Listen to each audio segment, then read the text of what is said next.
আচ্ছা, কেউ একজন নামাজ পড়ে না কেন? আমি তোমার সম্পর্কে বলছি না, আমার প্রিয় ছেলে বা প্রিয় মেয়ে। শুধু প্রশ্নটি নিয়ে চিন্তা করো যে মানুষ কেন নামাজ পড়ে না। এর অনেকগুলো উত্তর থাকতে পারে, আর এই প্রশ্নের উত্তর আল্লাহর কাছেও আছে। উত্তরটা খুবই ভয়ঙ্কর। এই উত্তরটি আমি খুতবার শুরুতে পড়েছি। তিনি বলেন, ফালা সাদ্দাকা ওয়ালা সাল্লা ওয়ালাকিন কাযযাবা ওয়া তাওয়াল্লা। সে আসলে সত্য গ্রহণ করেনি এবং সে নামাজও পড়েনি। তিনি কাফির সম্পর্কে বলছিলেন। তিনি দুইটা জিনিস বলেছেন, এই লোকটি সত্য গ্রহণ করেনি এবং নামাজও পড়েনি। কথাটা ভাবনার উদ্রেক করে। যদি বলা হয় সে সত্য গ্রহণ করেনি, আমার আশা হলো তিনি বলবেন লা সাদ্দাকা ওয়ালা আমানা, কিন্তু তিনি বলছেন লা সাল্লা। এর মানে হলো আল্লাহর সত্য গ্রহণ করার ব্যাপারে তোমার অন্তরে কিছু একটা মিসিং আছে। না না না, বাচ্চাটা বলে আমি আল্লাহকে বিশ্বাস করি, আমি মুসলিম। হ্যাঁ, তুমি এখানে মুসলিম, তোমার মাথায়। কিন্তু এই সত্য তো শুধু তোমার মাথার জন্য না, এই সত্য তোমার অন্তরের জন্য। তুমি এখনো অনুভব করছো না যে ব্যাপারটা কেমন সিরিয়াস। তুমি এখনো উপলব্ধি করছো না যে এটা কি। মাঝে মাঝে কোনো বিষয় তুমি জানো হয়তো, কিন্তু এই নিয়ে চিন্তা করা থেকে পালিয়ে বেড়াও। এটা সত্য, তুমি জানো বিষয়টা কিন্তু চিন্তা করতে চাও না। আর তাই এটা যেহেতু মিসিং, ঠিক এই কারণে আমি সহজেই নামাজের কথা ভুলে যাই কখনো কখনো, এবং তুমিও ভুলে যাও কখনো কখনো। এমনটা ঘটে কারণ আমাদের অন্তর কিছুটা বিভ্রান্ত হয়ে পড়ে। দিনের এই সত্যতা, আল্লাহকে সেই সত্যটা, সেই অকাট্য সত্যটা আমাদের মস্তিষ্কের পেছনের কোনো একটা সেলফে গিয়ে পড়ে থাকে। আমরা অন্য কিছুতে ব্যস্ত হয়ে পড়ি এবং এই নিয়ে আর চিন্তা করি না। আল্লাহ এটাই বলেছেন। সুতরাং তোমার নামাজ পড়া আল্লাহর প্রয়োজন নেই। এমনকি তুমি যদি নামাজ পড়ো, আমি পড়তে বলছি এই কারণে, তখন কি করো? নামাজের জন্য কিভাবে নিয়ত করো? তখন আমি 4 রাকাত নামাজ পড়বো, দাঁড়ালাম, কারণ আমার আব্বা বারবার পড়তে বলছেন। আল্লাহু আকবার। নবী সাল্লাল্লাহু আলাইহি সাল্লাম আমাদের বলেছেন, নিয়ত সঠিক না হলে কাজের কোনো মূল্য থাকে না। ইন্নামাল আমালু বিন্নিয়াহ, ইন্নামাল আমালু বিন্নিয়াত। এমনকি যদি তুমি কাজটা করেও থাকো কিন্তু তোমার নিয়ত ছিল আমি শুধু তোমাকে বিরক্ত করি, এটাই তোমার নিয়ত, তখন এই নামাজ আমার যেমন কোনো উপকার করবে না, ঠিক তেমনি তোমারও কোনো উপকার করবে না। তোমার সত্যিকারের আন্তরিক নামাজ থেকে একমাত্র যে উপকৃত হবে সে হলো তুমি নিজে। এখন এটাই সেই প্রশ্নের উত্তর যে কেন একজন মানুষ নামাজ পড়ে না। আরো 2টা কথা তোমার সম্পর্কে বলতে চাই। তার মাঝে একটা হলো নামাজ পড়ার উদ্দেশ্য কি, কোন কারণে পড়ব। কারণ তুমি হয়তো ভাবছো নামাজ পড়ার উদ্দেশ্য হলো তুমি যেন জাহান্নামে না জ্বলো। নামাজ পড়ার উদ্দেশ্য হলো তুমি যদি নামাজ না পড়ো আল্লাহ তোমাকে ঘৃণা করবেন। নামাজ পড়ার উদ্দেশ্য হলো তুমি যদি নামাজ না পড়ো তুমি শাস্তি পাবে, অথবা তুমি আর মুসলিমই থাকবে না, ফেরেশতারা তোমাকে অভিশাপ দিবে। সমস্ত নেতিবাচক বিষয়। আল্লাহ ওই সমস্ত উদ্দেশ্যের কথা উল্লেখ করেননি। নেতিবাচক কিছু থেকে মুক্তি পাওয়া নামাজের মূল উদ্দেশ্য নয়। নামাজের মূল উদ্দেশ্য হলো ইতিবাচক কিছুর দিকে ছুটে চলা, এটাই নামাজের উদ্দেশ্য। এমন 2 ছাত্রের মধ্যে পার্থক্য জানো? একজন লেখাপড়া করে যেন সে ফেল না করে, আর অন্যজন লেখাপড়া করে কারণ সে ওই সাবজেক্টটা পড়তে ভালোবাসে। একজন ছাত্র পড়ালেখা করছে পজিটিভ কিছুর জন্য, আর অন্যজন পড়ালেখা করছে কারণ সে এমন কিছু থেকে বাঁচতে চাচ্ছে যা নেগেটিভ। একজন কর্মচারী তার চাকরিটাকে দারুণ ভালোবাসে, আর অন্য একজন কর্মচারী শুধু চায় সে যেন চাকরিটা না হারায়। তারা একই চাকরি করছে, একেবারে অভিন্ন চাকরি, কিন্তু একজন চাকরিটা করতে পেরে কি যে খুশি, কত যে আনন্দ তার, আর অন্যজন খুবই হতাশ, সবসময় মনমরা ভাব। কেন?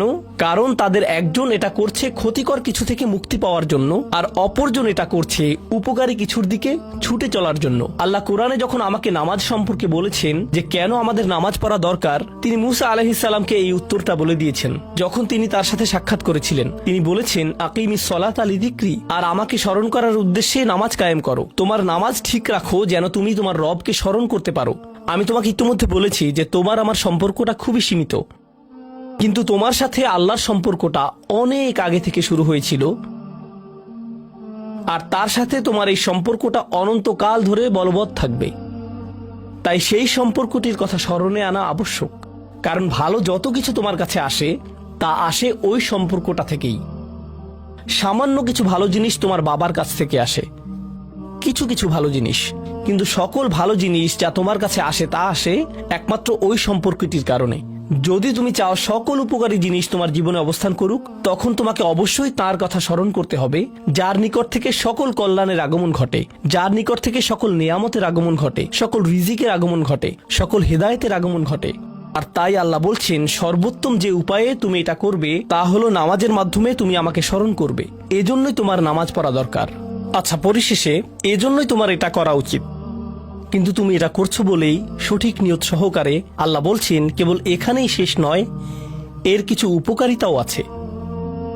কিছু ভালো জিনিস তোমার পথে আসবে যখন তুমি সত্যি সত্যি আল্লাহকে স্মরণ করবে। যখন তুমি আল্লাহকে স্মরণ করবে যেভাবে তিনি চান সেভাবে, আর যে উপায়ে তিনি চান তা হলো এই নামাজগুলোর মাধ্যমে। তুমি যদি এটা করতে পারো, আল্লাহ বলছেন ইন্না সলাতা তানহা আনিল ফাহশা ওয়াল মুনকার। এমনকি এই আয়াতেও ওয়ালা যিকরুল্লাহি আকবার, তিনি বলছেন নামাজের মধ্যে এই উপকারটি আছে যে এটা তোমাকে অশ্লীলতায় পড়ে যাওয়া থেকে রক্ষা করবে। কারণ অশ্লীলতা তোমার চারপাশে বিরাজমান, আর আমি প্রিয় পুত্র তোমাকে এটার সম্মুখীন হওয়া থেকে রক্ষা করতে পারবো না। অশ্লীলতা তোমার ফোনে, অশ্লীলতা তোমার স্কুলে, অশ্লীলতা তোমার বন্ধুদের মাঝে, অশ্লীলতা ঈদের অনুষ্ঠানে, যখন কোনো কর্নারে গিয়ে বন্ধুদের সাথে আড্ডা দাও, অশ্লীলতার উপস্থিতি তুমি সর্বত্র দেখতে পাবে। প্রতিবার যখনই তুমি অশ্লীলতার দিকে এগিয়ে যাবে তোমার অন্তর ক্ষতিগ্রস্ত হয়ে পড়বে।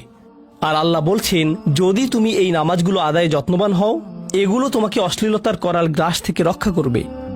একবার যদি তুমি অশ্লীলতায় ডুবে যাও, তখন তুমি হয়ে পড়বে যেমন তুমি যদি দূষিত বাতাসে নিঃশ্বাস নাও, প্রথম প্রথম তোমার কাশি আসবে, কিন্তু যদি এতে বেশিক্ষণ অবস্থান করো একসময় এতে তুমি অভ্যস্ত হয়ে পড়বে। অশ্লীলতাও ঠিক এরকম, এতে আকণ্ঠ নিমজ্জিত থাকলে একসময় এটাকে আর বড় অপরাধ বলে মনে হবে না, নিজেকে এর থেকে রক্ষা করার কোনো গরজ অনুভব করবে না আর, কারণ তোমার প্রতিরোধ ব্যবস্থা দূষিত হয়ে গেছে। এরপর তুমি এমনকি আরো বিষাক্ত আচরণের জন্য প্রস্তুত হয়ে যাবে, এমনকি আরো জঘন্য বিষয় ওয়াল মুনকার, এমনকি আরো ঘৃণ্য কাজও তোমার দ্বারা সম্পন্ন হয়ে যেতে পারে। অধপতনের অতল গহ্বরে হারিয়ে যাওয়া থেকে এই নামাজগুলো তোমাকে রক্ষা করবে। এই জন্যই তোমার নামাজ পড়া দরকার, এই সমস্ত কারণেই তোমার নামাজ পড়া প্রয়োজন। আমি বলেছি এই জন্য না, এই সমগ্র ভ্রমণের শেষে সিদ্ধান্তটা সম্পূর্ণরূপে তোমার। কারণ আল্লাহ হয়তো আগামীকালই আমাকে নিয়ে যেতে পারেন, আল্লাহ হয়তো আমাকে 1 বছরের মধ্যেই নিয়ে যেতে পারেন। তোমার এবং আমার মাঝে যে এই সম্পর্কটা বর্তমানে আছে, এমনকি যদি আমরা 100 বছরও বাঁচি, আমরা এর চেয়ে বেশি বাঁচতে পারবো না। একটা সময় আছে যখন এর সমাপ্তি ঘটবে, কিন্তু ওই সম্পর্কটি, তুমি যদি সত্যিই ওই সম্পর্কটি সম্মান করতে চাও, নামাজ পড়ো। তোমার প্রতি এটাই আমার উপদেশ। এখন আমি পিতামাতার উদ্দেশ্যে কথা বলবো। এটা হবে ছোট্ট একটা রিমাইন্ডার আমার জন্য এবং আমাদের সবার জন্য, আমাদের পিতামাতাদের জন্য। সন্তানাদি আল্লাহ প্রদত্ত একটা নিয়ামত, তাদেরকে এজন্য দেওয়া হয়নি যেন আমরা তাদের নিয়ন্ত্রণ করতে পারি। যত বেশি আমরা তাদেরকে নিয়ন্ত্রণ করতে চাইব, তত বেশি হতাশ হব সকল অবস্থাতেই।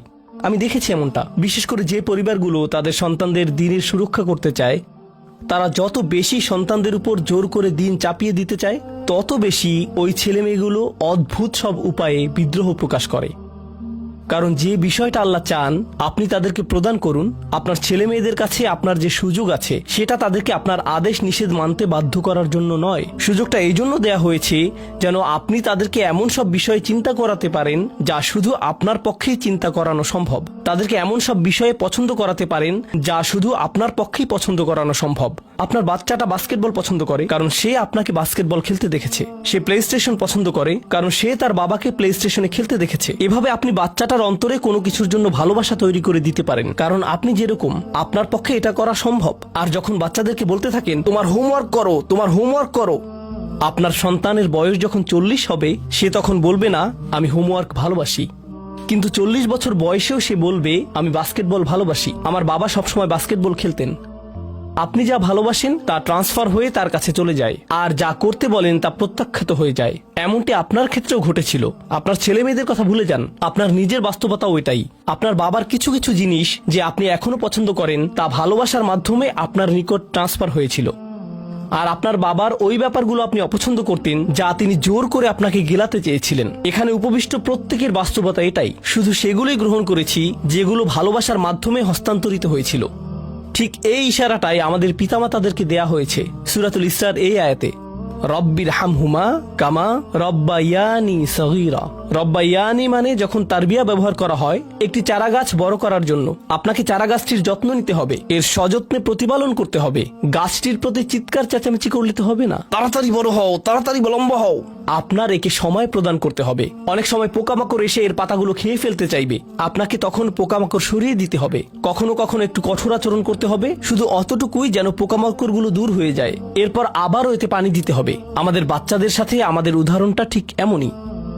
ঠিক এ কারণেই আমরা আমাদের মাতা পিতার জন্য এই দোয়াটা করি। আমি দোয়া করছি আল্লাহ যেন আমাদের সন্তানদেরকে হেদায়েত দান করেন, যা শুধু তার পক্ষেই দেয়া সম্ভব। দোয়া করছি আল্লাহ তাদের অন্তরে ইস্তিকামা প্রদান করুন, যেন তারা তাদের জীবনে সঠিক সিদ্ধান্ত নিতে পারে। আরও দোয়া করছি আল্লাহ তাদেরকে ইব্রাহিম আলাইহিসসালামের দোয়ার মতো করুন, যা তিনি আমাদের সবার জন্য করেছিলেন। রব্বি জাআলনি মুকিমাস সলাতি ওয়া মিন যুররিয়াতি। হে আমার রব, আমাকে সালাত কায়েমকারী বানান এবং আমার বংশধরদের মধ্য থেকেও। আল্লাহ তাআলা এখানে উপস্থিত পিতামাতাদেরকে, আমাকে সহ সবাইকে এমন দৃষ্টান্তে পরিণত করুন যে আল্লাহকে ভালোবাসে এবং যে নামাজকে ভালোবাসে, যেন আমাদের ছেলেমেয়েরা নামাজের প্রেমে পড়ে যায় আমরা যেভাবে নামাজকে ভালোবাসি তা দেখে। বারাকাল্লাহু লি ওয়া লাকুম ফিল কুরআনিল হাকিম ওয়া নাফা'নি ওয়া ইয়্যাকুম বিল আয়াতি ওয়াজ যিকরিল হাকিম।